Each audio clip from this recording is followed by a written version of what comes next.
Hello, ഇന്നത്തെ നമ്മുടെ recipe എന്ന് പറഞ്ഞാൽ വെണ്ടക്ക കൊണ്ടുള്ളൊരു മസാലക്കറിയാണ്.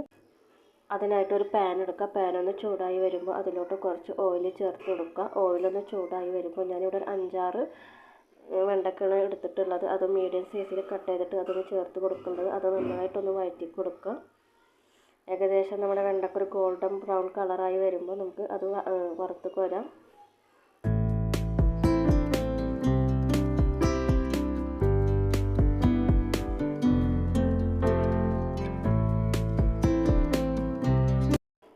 ഇപ്പോൾ ഏകദേശം നമ്മുടെ വെണ്ടക്കൊക്കെ ഗോൾഡൻ കളറായി നന്നായിട്ടൊന്ന് വെന്ത് വന്നിട്ടുണ്ട്. ഈ ടൈമിൽ നമുക്ക് വേറൊരു പാത്രത്തിലേക്ക് മാറ്റാം.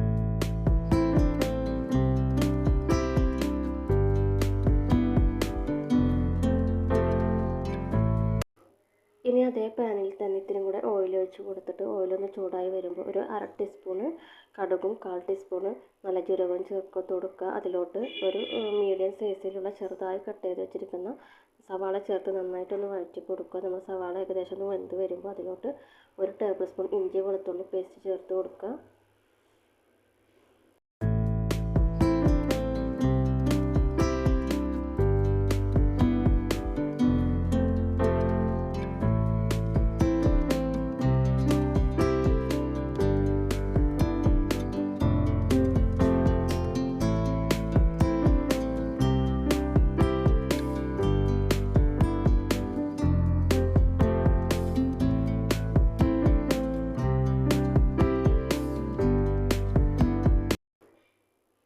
ഇപ്പോൾ നമ്മുടെ സവാളയും അതുപോലെ തന്നെ ഇഞ്ചിയും വെളുത്തുള്ളിയൊക്കെ ഏകദേശം ബ്രൗൺ കളറായിട്ടുണ്ട്. ഈ ടൈമിൽ നമ്മൾ 1/4 ടീസ്പൂൺ മഞ്ഞൾപ്പൊടി, 3/4 ടീസ്പൂൺ മുളക് പൊടി, 3/4 ടീസ്പൂൺ മല്ലിപ്പൊടി, 1/2 ടീസ്പൂൺ ഗരം മസാലയും ചേർത്ത് നന്നായിട്ട് പൊടികളുടെ പച്ചമണം മാറുന്ന വരെ നന്നായിട്ടൊന്ന് വഴറ്റി കൊടുക്കുക. നിങ്ങളുടെ കയ്യിൽ നല്ല ജീരകത്തിൻ്റെ പൊടി ഉണ്ടെങ്കിൽ അതും കൂടെ ചേർത്ത് കൊടുക്കുക.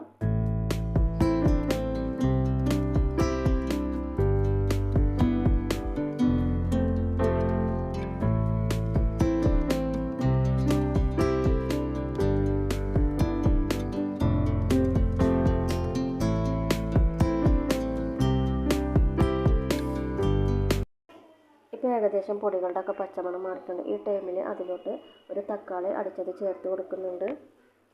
തക്കാളി അടിച്ച് ചേർത്ത് നന്നായിട്ടൊന്ന് വഴറ്റി കൊടുക്കുക.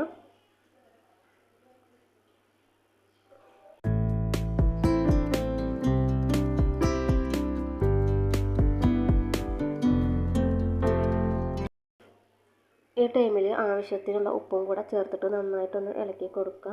ഇതിലോട്ട് വെള്ളമൊക്കെ ഏകദേശം വറ്റി വരുമ്പോൾ അതിലോട്ട് നമ്മൾ വറുത്ത് വെച്ചിരിക്കുന്ന വെണ്ടക്ക ചേർത്ത് കൊടുക്കുക. ഇതിലോട്ട് നമ്മൾ സെപ്പറേറ്റ് ആയിട്ട് വെള്ളം ചേർത്ത് കൊടുത്തിട്ടില്ല. തക്കാളി അടിച്ച ജാറിൽ ഇത്തിരി വെള്ളം ചേർത്തിട്ട് ഒന്ന് ഒഴിച്ച് കൊടുത്തതാണ് കേട്ടോ.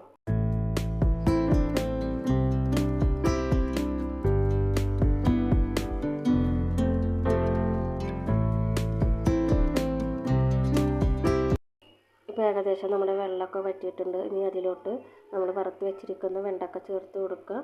ഇനി വെള്ളം നന്നായി വറ്റുന്നത് വരെ നമ്മൾ നന്നായിട്ടൊന്ന് ഇളക്കി കൊടുക്കുക.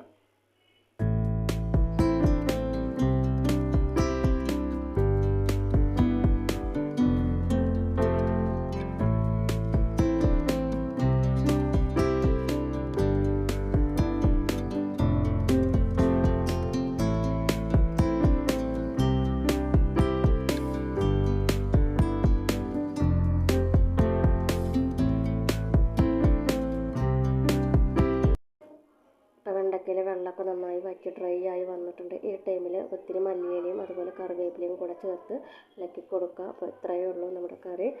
വെണ്ടക്ക കഴിക്കാൻ ഇഷ്ടമല്ലാത്തവരൊക്കെ ഉണ്ടെന്നുണ്ടെങ്കിൽ ഇതുപോലെ ഒന്ന് ട്രൈ ചെയ്ത് നോക്കിക്കോ. നല്ല ടേസ്റ്റാണ്. അപ്പോൾ ഇത്രയേ ഉള്ളൂ. നമ്മുടെ വീഡിയോ ആദ്യമായിട്ട് കാണുന്നവരുണ്ടെങ്കിൽ ഒന്ന് സപ്പോർട്ട് ചെയ്യാം.